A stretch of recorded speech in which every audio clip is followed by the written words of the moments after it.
Lamaan isaaniitti qoricha maraacheetti hojjisiisee jala qaba duraarratti haadha manaasaa maraachee lammatarratti micayyoo akka dallaalaa ta'ee fi mana hojii galchuu in maraachee kana gochuusaa immoo micayyittii haadha manaasaa lammataa godhachuuf ture. Hashamaa harka fuunee hordoftoonni yaataa akkam jirtu nagaa keessanii ana obboleettiin keessan nagaa guutuu qaba. Isinis nagaa guutuu qabaadha isiniin jechuuti nan barbaada. Haaraa kan taatanii subscribe gochuudhaan gara maatii keenyatti dabalamaa akkasuma immoo yaada qabuudhaan koomentii jalatti barreessuun dagatinaa viidiyoo kana immoo waliif share gochuudhaan like gochuudhaan nu jajjabeessaa isiniin jedha. Gara yaada qabadhee dhufeetti yeroon darbu Dallalatu ture jechuudha. Micayyoo mana madaamii hojjettu haalli ishiin keessa jirtu mana madaamii keessatti madaamii wajjin walii galuu dadhabnaani mana madaamii keessaa baati jechuudha. Innis immoo hojii si galcha jedhee birrii dallaalaa irraa fudhatee waggoota lama oliif kan ta'anii fi micayyoo kana iddoo hojii yeroo galchuu keessatti micayyoon kun ji'a tokko caala hojii kana hojjettu jechuudha. In baasaa in deebisa jechuudha gara mana isaatitti. Birrii micayyoon kun hojjettu immoo isa harka gala jechuudha. Haati manaa dallaalaa kana immoo Habashaa turte, dallaalaan kun immoo Araba ture jechuudha. Isaan lama waliin gaa'ila dhaabatanii turanii sana booddee birrii micayyoo kana kan nyaatu dallaalaa kanadha jechuudha. Dallaalaan kun immoo inni namichi kun immoo kan inni barbaade Arabtichi micayyoo ishee hojii galchu kana baay'ee jaalate jechuudha. Sababa qulqullina ishiin qabdu of qaqqabuu ishii ilaalee jechuudha. Birrii micayyoo kana isa kana hojii galchu waan ta'eef bakka hojiitti galchu sanatti ishiitti hin kenninaadha anatti kennaa jedhe isaan ishii harka otoo hin taane isa harka jechuudha kan isaan galchanii. Sana booddee waggaa lama guutuu akkas gochaa ture micayyoo kana haati manaasaa hojii akka ishiin galtee hojjettu barbaaddi. Inni immoo jechuudha micayyoon kun akka ishiin hojii hin gallee akka isaan biratti deebitee teessu jechuudha. Inni haadha manaasaa lammaffaa ishii dura fuudhe ishee Habashittii sana wajjin lama isaaniiyyuu haadha manaa godhatee wal wajjin jiraachuudha jechuudha kan inni barbaadu. Haati manaa koo akka kee kanatti inni dhiqattu qulqullina ishee amma kee kana hin qaqqabattu ati baay'ee urgooftaa ati baay'ee dhidhiqattaa qulqullina kee baay'ee eeggattaa jedhan jechuudha micayyoo kanaani. Micayyoon kun zimuma jettu jechuudha callifteetuma zim jettee irra darbitii akka nama hin dhageenyetti booddee isaa jechuudha. Sarratanya tana yookiin immoo micayyoo kana teechisuu didde jechuudha. Haati manaasaa kun hojiitti deebiftii inni hojiirra baasa.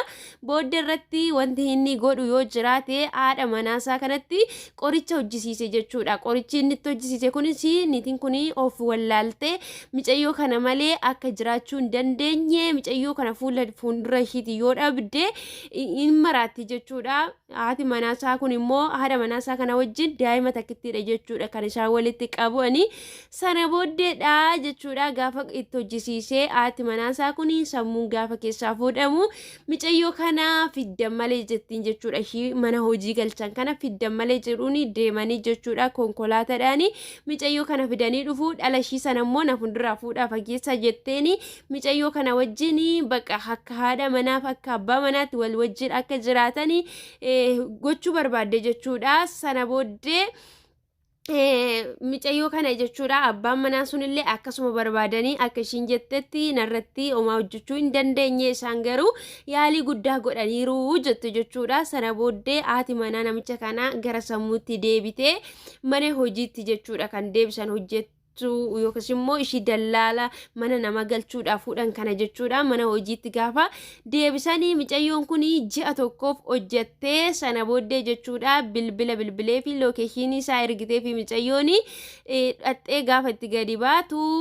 micayyoon kun akkuma haadha manaasaa sana in maraatte jechuudha. Gaafa maraattu ishiin jechuudha waa'ee dhuma jechuudha dallaala ishii waa'ee dhuma bakka warra biraa ishii hojii galcha sana isaanuma yaaddii waa'ee waa'eedhuma isaanii haasoftii waa isaanii malee waan biraa waan haasoftuun qabdu jechuudha. Gaafa kana mucayyoon kun sammuushi baay'ee dhukkubsatee amma of wallaaltutti walii gadi fi giddii gaafa kaanitti mucayyoon kun hin maraatte jechuudha. Maraattee gaafa baatee baduudhaaf otoo deemtu ijoollee amaaraa keessaa kan ishiin harka buute sana booddee ijoolleen amaaraa kun gadi lakkifne jechuudha. Jabaatanii of harkatti qabatanii deemsa keessa jechuudha. Tigisti faallee dhaqanii jechuudha. Mucayyoo kana bira gara amantaa yookiis immoo gara charchii geessanii mucayyoo kana jechuudha kadhata gochuudhaan fiidha.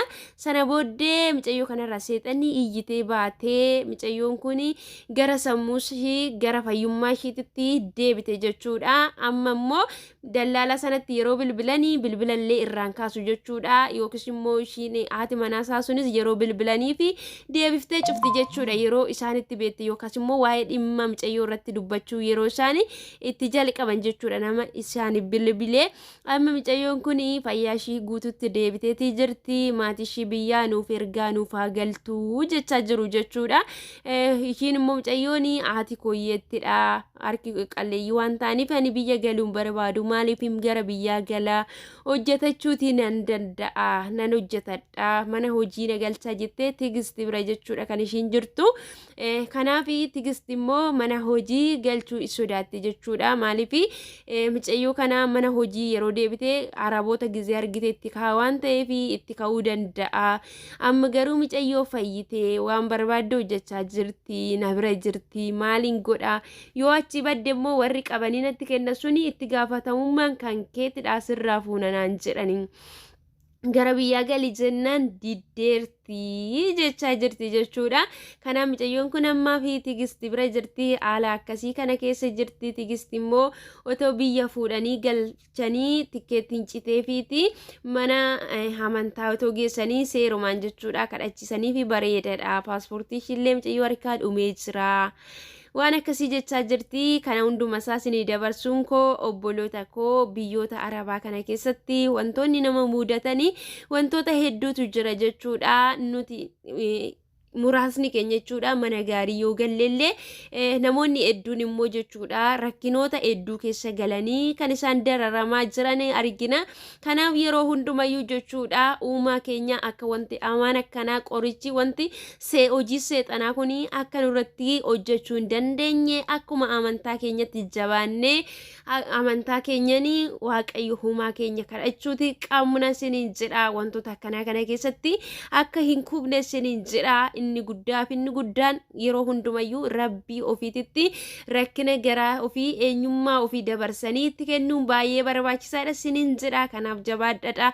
Haalli naaf hin mijanne yoo manjilbiifadha jettanii to'i waaqayyo irraa hin fagaatina. Sooshaal miidiyaa garagaraa jechuudha iddoo siniif hin malle hin dhaabatina. Yeroo keessa fudhadhaati yeroo harrigattan uumaa keessa wajjin turtii taasisaadha. Nagaan baasee nagaan nama galchuu kan danda'u uumaa ofiitidha. Sammuu ofii dhabuun biyya namaa keessatti baay'ee ulfaata siniin jedha obboloota koo. Kanaaf jabaadha amma dandeessan of eeggannoo taasisaa. Abbaan yoo of eege malee gandi nama hin eegu jedha Oromoo yeroo mammaaku siniin jedha. Keessumaa jechuudha mana madaamii keessa kan jirtanii rakkinoonni humnaa olii gaafa gara lubbuu keessanitti deeme yoo ta'e malee manni namaa gaarummaa hin qabu waan ta'eef iddoodhuma jirtanitti jabaadhaa hojjadhaa. Miindaa keessanis immoo ji'aan irraa fudhadhaa utoo irra baay'atanii isaan garan taanetti isin yaadin isiniin jedha obboloota koo. Dogoggoree jiruuf na of kalchaa siniin jedha. Yaada qabdan komentii jalatti barreessadha. Viidiyoo biraatiin amma deebinee walitti dhufnutti nagaan turaa siniin jedha. Kuni yeroo mul'ataadha siniin jedha. Turtiin keessan turtii bareeda haa ta'u. Baay baay.